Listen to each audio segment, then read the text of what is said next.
Hi friends, welcome back our YouTube channel. ఈరోజు ఒక కొత్త ట్రెండింగ్ టాపిక్తో మీ ముందుకు వచ్చాను. ఆ టాపిక్ ఏంటంటే సర్వపితృ అమావాస్య. ఈ సర్వపితృ అమావాస్య అంటే ఏమిటి, ఆ రోజున పూర్వీకులకు తర్పణం ఎలా చేయాలి తెలుసుకుందాం. పితృ అమావాస్య 2025 సెప్టెంబర్ 7వ తారీఖు నుంచి పితృపక్షం ప్రారంభం అయింది.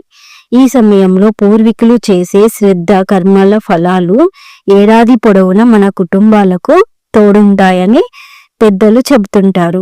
ఈ పితృపక్షం అశ్విని మాసం కృష్ణపక్షంలోని అమావాస్య రోజున ముగుస్తుంది. దీనిని సర్వపితృ అమావాస్య అని కూడా అంటారు. పూర్వీకుల ఆత్మలకు శాంతి చేకూరడం కోసం పితృపక్షం 15 రోజుల పాటు శ్రద్ధ కర్మ ఫలాలు, తర్పణం, దానం వంటివి చేస్తూ ఉంటారు. దీనితో వారి ఆశీస్సులు మనకు ఎల్లప్పుడూ ఉంటాయని నమ్ముతారు. అయితే ఈ అమావాస్య ఎప్పుడు వచ్చిందో తెలుసుకుందాం. సర్వపితృ అమావాస్య శ్రద్ధ సమయం సెప్టెంబర్ 20 నుంచి రాబోతుంది. అదే రోజు పితృతర్పణం కూడా ముగియబోతుంది. మధ్యాహ్నం వేళ పూర్వీకులకు తర్పణాలు వదలడం శుభప్రదంగా భావిస్తారు. మధ్యాహ్నం 1:27 గంటల నుంచి 3:53 వరకు మంచి సమయం.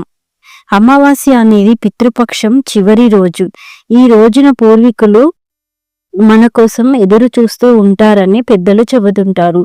ఈ సందర్భం వారిని స్మరించుకోవడంతో పాటు దాన ధర్మాలు కూడా చేయాలి. ఈ రోజున వారి ఆత్మలకు శాంతి చేకూరాలని శ్రద్ధ కర్మలు చేయాలి. పూర్ణిమ తిథి నాడు మరణించిన వారికి అమావాస్య తిథి నాడు మహాలయ శ్రద్ధ అని కూడా చేస్తారు. సూర్యోదయానికి ముందే నిద్రలేచి ఏదైనా పవిత్రమైన నదిలో లేదా ఇంట్లో గంగాజలం కలిపిన నీటితో స్నానం చేయాలి.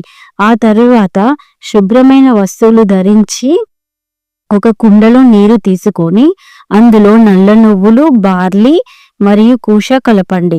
అనంతరం దక్షిణ దిశ వైపు కూర్చొని ఓం పితృభ్య స్వాద అనే మంత్రాన్ని జపిస్తూ పూర్వీకులకు నీటిని సమర్పించండి. ఆ తర్వాత పూర్వీకులకు నైవేద్యం పెట్టండి. చివరిగా బ్రాహ్మణులకు, పేదవారికి మన తగ్గ స్థాయితోటి దాన ధర్మాలు చేయడం మంచిది. సో ఇది ఫ్రెండ్స్ పితృతర్పణం యొక్క విశేషం. ఈ టాపిక్ మీకు నచ్చింది అనుకుంటే ఒక లైక్ చేయండి, నా ఛానల్ని సబ్స్క్రైబ్ చేసుకోండి.